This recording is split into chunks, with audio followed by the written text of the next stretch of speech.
Assalamualaikum warahmatullahi wabarakatuh.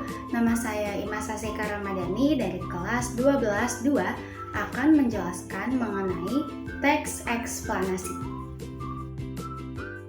Teks eksplanasi adalah teks yang berisi penjelasan mengenai suatu fenomena atau peristiwa, baik fenomena alam maupun fenomena sosial yang terjadi dalam kehidupan sehari-hari.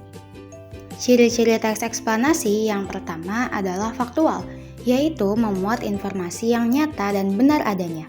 Yang kedua bersifat keilmuan, membahas fenomena yang berhubungan dengan ilmu pengetahuan. Yang ketiga informatif, bertujuan untuk memberikan informasi tanpa mempengaruhi pembaca. Yang keempat, membahas hal-hal yang bersifat umum, menjelaskan peristiwa yang sering kita jumpai dalam kehidupan sehari-hari. Selanjutnya ada pola pengembangan teks eksplanasi. Terdapat dua pola pengembangan teks eksplanasi. Yang pertama yaitu pola pengembangan proses, yang kedua yaitu pola pengembangan sebab akibat.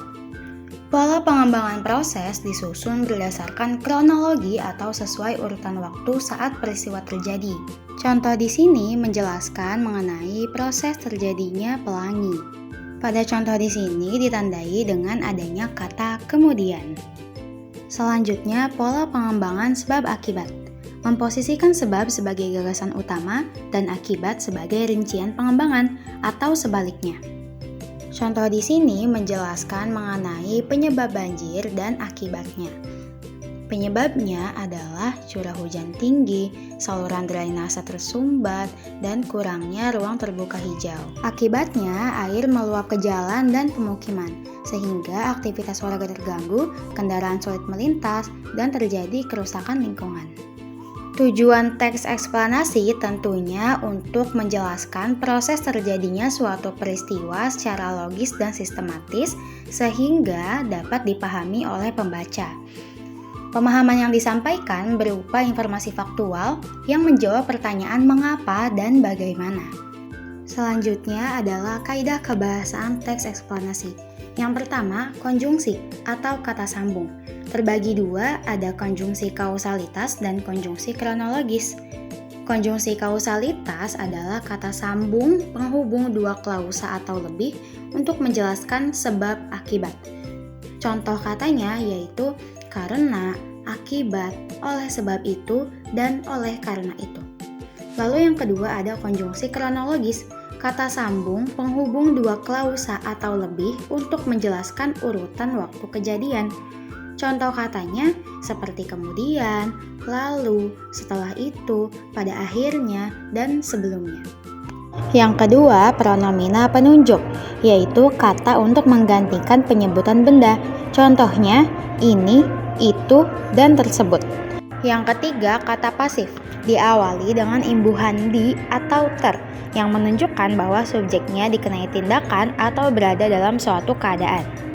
Yang keempat, kata denotatif, kata yang sesuai dengan observasi berdasarkan penglihatan, penciuman, pendengaran, atau pengalaman, sifatnya faktual dan objektif. Kaidah kebahasaan yang terakhir adalah kata teknis, yaitu gabungan kata yang mengungkapkan konsep, proses, keadaan, atau sifat dalam bidang tertentu.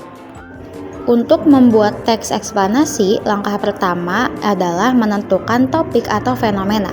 Topik bisa berupa fenomena alam, sosial, budaya, atau ilmiah yang menarik dan bisa dianalisis secara logis. Lalu yang kedua, mencari dan mengumpulkan informasi.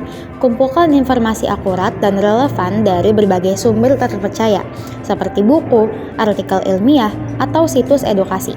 Informasi berdasarkan fakta, bukan opini pribadi. Lalu yang ketiga, menyusun kerangka teks. Buatlah kerangka teks berdasarkan struktur teks eksplanasi. Yang keempat, menulis teks sesuai struktur. Kembangkan kerangka menjadi paragraf-paragraf yang jelas dan padu. Setiap bagian harus saling terhubung dan mendukung topik utama. Yang kelima, menggunakan bahasa yang jelas dan ilmiah. Gunakan bahasa baku, jelas, dan informatif. Hindari bahasa figuratif atau opini pribadi. Fokus pada penjelasan logis dan ilmiah. Yang keenam, merevisi dan menyunting. Baca kembali teks, penjelasan runtut, bahasa tepat, dan tidak ada kesalahan ejaan. Sekian penjelasan dari saya. Wassalamualaikum warahmatullahi wabarakatuh.